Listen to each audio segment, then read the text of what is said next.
се паушални и сврлени од ракав и искрено ќе си земам за слобода да потенцирам сега дека се недолични од страна искажани од страна на еден министер за транспорт и врски. Тој кажува дека или вината за блокирање на законското решение ја префрлува на ВМРО ДПМН, констатирајќи дека на тој начин претениците на опозицијата оневозможиле околу 100.000 објекти на граѓани да бидат легализирани. Прво и прво, ако беше искрен министерот Цугарески, требаше да посочи дека ВМРО ДПМН, како политичка партија опозиција во собранието, овој период понуди еден нов концепт на разгледување на законските решенија и токму почнавме од Законот за урбанистичко планирање, кој што нели е од Министерството за транспорт и врски и покажавме еден нов пристап како треба да се разгледуваат и како треба да се искоригираат законските решенија кои што се доставени од ресорните министерства до собранието. Вие знаете за тоа законско решение дека имаше јавна расправа на која што беа повикани сите надлежни чинители кои што требаше да дадат свој импакт во донесување на едно сериозно законско решение. За разлика од урбанистичкото планирање, со законот за легализација, таа можност не ни беше дадена. Да носите еден сериозен закон, кој што е многу сензитивен за граѓанството, по скратена постапка, и да не дозволите една широка јавна расправа, сметам дека недолични се изјавите на господинот Цугарески, кој што сета вина ја префрлува на ВМРО ДПМН.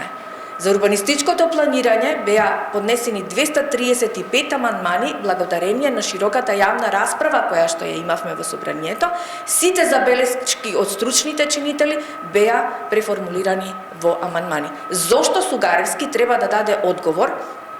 Не даде таква можност да се донесе едно сериозно, конкретно, прецизно законско решение, а не метафорично законско решение, како законот за легализација, каде што треба секој еден да си го тумачи онака како што му одговара. Имаме несериозност, од која смисла несериозност, дава еден паушален датум од 1.11.2019 година, кажувајќи дека се она што е нелегално изградено до тој период, дава можност да се легализира. Мене ме интересира како е исфрлен тој паушален датум. Еве давам предлог зошто не биде датумот до 2025 година. Дали министерот Цугарески смета дека на ваков начин испраќа сериозна порака до оние граѓани кои што сериозно, честно, поштено си ги законите си ги, како да кажам, ги спроведуваат и си ги почитуваат. Каква порака е ова која што испраќа министерот? Апсолутно не е во ред ваквото обвинување. Нивната, како да кажам, неработливост и од овој период не треба за вакви паушални законски решенија да биде прикриена. Требаше да каже аргументи и факти. Ако веќе нас не обвинува како ВМРО ДПМН, зошто ние го блокиравме, да ги кажеше аргументите. И да кажеше зашто се носи ова законско решение. Чиви апетити министерот Цугарески ќе треба да задоволи овој период, ако треба да носи едно вакво, крајно несериозно законско решение. И важни се пораките кои што ги спраќаме до граѓанството. Кои пораки ги спраќаме? Градете без одобрение за градба, одувалете му на моќниците на локалните самоуправи, ние сме тука како министерство, ќе ви ги задоволиме вашите апетити во секое време и ќе ви го продолжуваме рокот за легализација онолку колку што вас ви е потребно. Не може така со законите. И не може на таков начин да си играме со граѓаните. Ова е нефер предизборна кампања и строго наменски за одредени нивни локални моќници и како да кажам, градежни профитери. Кои се клучните забелешки на ВМРО ДПМН на законот? Да не ги наброите? Клучните забелешки ви реков дека е датумот, бидејќи немаме ние бројка, кажува министерот дека се работи околу за 100.000 објекти на граѓани кои што треба да бидат легализирани.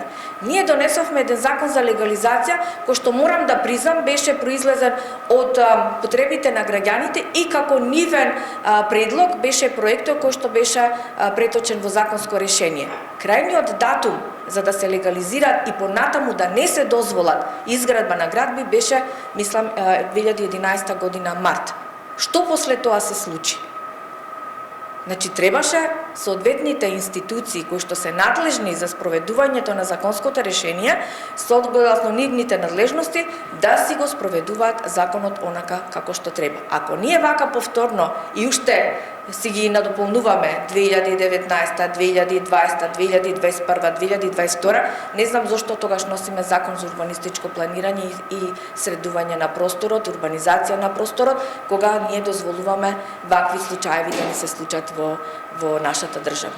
Тоа е единственото нешто на кое што ние сме спротивставени заради тоа што и друго во законското решение министерот не нуди механизми за овај несакан процес понатаму да се продолжи. Значи кажува дека до 1.11.2019 година, но после тоа во законското решение немаме механизам како тоа треба да се спречи за да не имаме вакви несакани последици и да не доаѓаме во ситуација повторно да го продолжуваме рокот за легализација. Заради тоа што се тоа сериозни, верувајте, проблеми кои што ги наоѓаме на терен во процесот на донесување урбанистички планови, во процесот на урбанистичко планирање, просторно планирање и така натаму.